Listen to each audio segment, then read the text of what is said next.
Hello and welcome to the I&D podcast with your host, me, Dennis Dunicic. Before we begin today, I want to remind you to subscribe to our channel to stay in the loop on the global and international affairs that are affecting us all today. The news is important. Let's get right into our story today, which are street clashes that erupted from protests in Beirut. Unfortunately, as of now, 6 people have been reported dead and over 30 people have been wounded. Now, we're going to cover what's going on, what caused these clashes to occur, what these clashes look like, and what the future is right now for Beirut and this neighborhood that has erupted in a war-like type of conflict. Basically, the clashes erupted from a protest.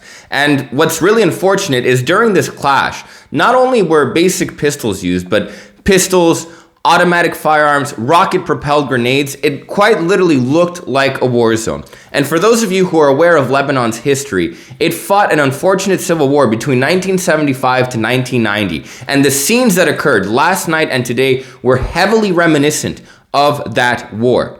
Now, the basic cause of the protests were tensions between extremist, or let's say more conservative, right-wing Christian, Lebanese political Christian groups, and Hezbollah, which is a right-wing Islamic group in Lebanon. However, that is not what the basis of the protests were. The protests were actually protesting the current head judge of the legal probe that is occurring on the infamous Beirut port explosion that occurred last year in Lebanon, that killed over 265 people, cost billions in infrastructural damage, and left many people homeless, some people who still don't have their homes today. Now, Hezbollah was protesting the current head judge, demanding his removal. Why? Because Hezbollah feels that Tarek Bitar, who is the head of this legal committee to investigate the explosion, the head judge, they feel that he is unjustly and very biasedly targeted specific members of Hezbollah regarding this explosion. And justice is extremely important to be had in this explosion. While no one wanted this to happen intentionally, there have been some conspiracy theories floating around promoted by Hezbollah that Israel actually made the explosion happen. This isn't true. The explosion occurred, and just as a quick refresher, in a port where hundreds of thousands of tons of extremely explosive, unpredictable, unstable, and unsafe ammonium nitrate was being held. This is one of the world's most explosive substances. And the explosion that was caused was basically due to negligence, to incompetence. And the result was one of the largest explosions, non-nuclear explosions in world history. Now, it isn't just inherently stupid to stockpile hundreds of tons of ammonium nitrate in your most populated city. It's criminally negligent, and there has to be justice. And this has become a serious political issue in Lebanon. And Lebanon is a country that has a lot of issues, a massive amount of issues. A complete economic collapse, a financial meltdown, exponentially growing poverty, and an energy crisis. Infrastructurally, Lebanon is facing an energy crisis where at certain moments, blackouts occur in major cities throughout the country. Lebanon has a laundry list of issues that need to be met. However, the major issue that's on most people's minds is justice for what occurred last year in, I believe, August of 2020, of the explosion that occurred. Now, that's what the protests were basically centered around. Hezbollah wanting to remove the judge that is investigating these explosions. However, the protests occurred at the Palace of Justice, which is in a Christian neighborhood. And when the right-wing Christian Lebanese Forces, which is a Christian organization and a political organization in Lebanon, a Christian one, obviously, heard that members of Hezbollah and one of Hezbollah's allies, called the Amal Movement, which is a Shiite Islamic political organization, would be protesting and marching through their streets, the Christians sent their own protesters who were walking around with gigantic crosses. And what was originally a protest against the explosions turned into an ethnic clash with members of the Christian Lebanese forces yelling Shiat, Shiat, Shiat, and the people from the Hezbollah and Amal side yelling Christian slurs at one another. No one knows who started the firing. No one knows if it was the primarily Hezbollah side or the Christian side that started the firing, but both sides have stated that the first shots they remember hearing and seeing came from snipers on a rooftop. Whose sniper was it? No one knows. Both sides began to shoot at one another, and unfortunately some innocent people were caught in the crossfire. And 6 people, as I mentioned before, as of now, have been confirmed dead. 2 people, as of now, are confirmed to be in extremely life-threatening critical condition in the hospital, and over 30 people have been injured. This is completely catastrophic in a country that is facing economic problems, in a country that is facing judicial issues, and in a country that is facing political tensions. This kind of behavior and this kind of violence is only going to make things worse. Now, Prime Minister Najib Mikati has told both sides, go home, stop fighting one another. We need to calm things down. But I do want to talk about Mikati for a second, Najib Mikati, for a quick moment. He's an interesting figure. His government is facing a lot of problems that I've previously mentioned that they need to fix for the Lebanese people.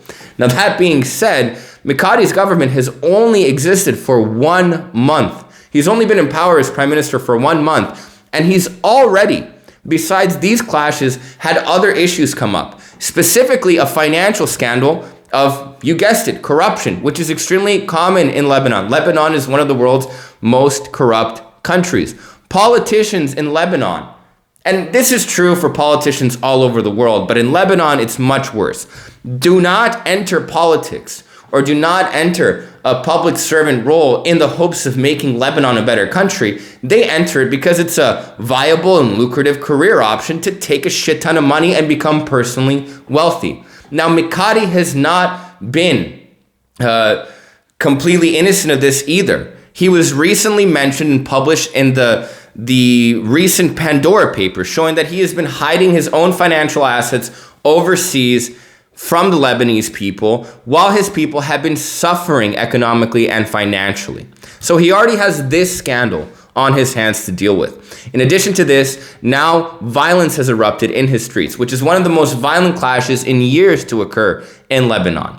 And finally, Hezbollah, who is a political organization. Keep in mind, there is a misconception that Hezbollah is only a terrorist organization. And to be fair, Hezbollah has been designated as a terrorist organization by many Western governments and countries. Hezbollah is still a major and massive political power, one of the most powerful entities in Lebanon. Some of Najib Mikati's ministers are in fact members of Hezbollah. That's a political party for them, just like Republican or Democrat or Tory and Liberal. It's a political party in Lebanon. These members of the Hezbollah, ministers who are members of Hezbollah, have threatened to leave his government if Tarek Bitar, who is the head judge for the probe on the explosion, is not removed. If these ministers leave the government, Najib can't be prime minister anymore. He does not have enough to have a government, and a new government has to be formed. And right now, it's crucial that the Lebanese people have a government, whoever is in power, just to institutionally be able to even begin scratching the surface and addressing the countless issues that are occurring in Lebanon. Now, finally, I want to state that in terms of Tarek Bitar, he's actually not the first head judge on this case. His predecessor was also removed because they felt that he was legally unable to be unbiased during the investigation. And finally, what is extremely interesting, these clashes occurred at a very strange time. Right when United States Undersecretary for Political Affairs Victoria Nuland was visiting on a diplomatic visit to Lebanon. Particularly, her visit was there to to support the newly formed government, which again has only existed for 1 month, of Najib Mikati. Now, Victoria Nuland obviously gave a press conference, and during this press conference, she used diplomatic language, not wanting to take any sides and not wanting to say anything concrete, which is not an insult against her. That's what diplomats and politicians, when they visit foreign countries, are actually supposed to do. Keep things vague and keep them diplomatic. But she did, in her statement, vaguely criticize Hezbollah and state that the people of Lebanon need justice and that they need peace. And this is absolutely true. Justice and peace are necessary. The explosions that occurred last year are horrific, and justice needs to be served. And whoever is responsible for stockpiling hundreds of tons of ammonium nitrate in one of the country's most populated areas needs to face their day in court and needs to face their day in jail. And hopefully that will happen. And hopefully whoever is ruling and whoever is in charge and running the government of Lebanon will begin to work on the economic, financial, and different political issues and divides that exist in the country. Let me know what you think. Put a comment. Let's start a conversation and see what direction we all feel the situation is going to go in. I have my own thoughts, but it's very complex and nuanced. Thanks for tuning in to the International News Daily Podcast. I want to remind you one more time to subscribe to our channel to stay in the loop. And I'm going to see you guys tomorrow. Have a good day.